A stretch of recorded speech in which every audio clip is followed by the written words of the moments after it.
Hai Panji Gumilang, Puhaba, apa kabarmu? Dan juga pembela-pembela Panji Gumilang dulunya, Puhaba, apa kabarmu? Apa kabar kalian? Tersangka PG telah melanggar pasal 14 ayat 1 subsidiar angkat pasal 14 ayat 2 subsidiar pasal 15 Undang-Undang Nomor 1 Tahun 1999. Assalamualaikum warahmatullahi wabarakatuh. Hai Panji Gumilang, Puhaba, apa kabarmu? Dan juga pembela-pembela Panji Gumilang dulunya, Puhaba, apa kabarmu? Apa kabar kalian? Saudara sekalian, inilah Panji Gumilang yang akhirnya sudah menjadi tersangka dan kemarin sudah diserahkan ke Kejaksaan Indramayu, di mana dulunya congkak sekali dengan berbagai macam penghinaan terhadap agama Islam yang menyulut kemarahan daripada seluruh umat muslim yang ada di Indonesia.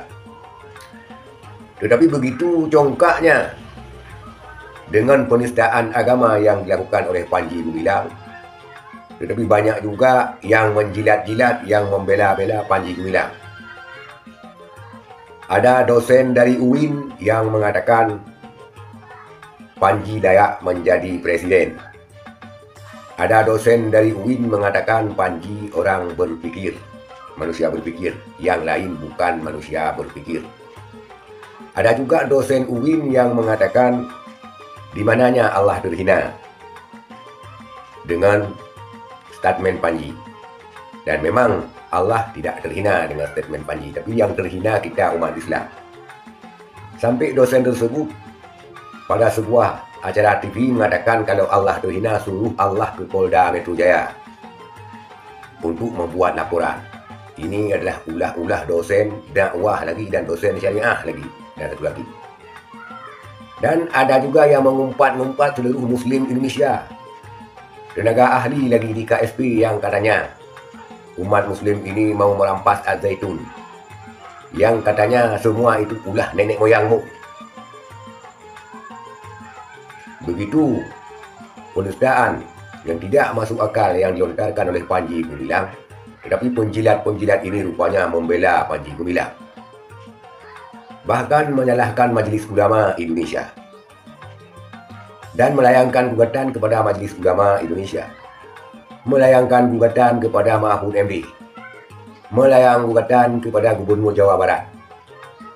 Tetapi banyak yang membela yang gagal paham karena paham daripada Panji yang berpaham gila, maka banyak juga orang-orang yang terbawa-bawa dengan paham gila Panji Gumilang.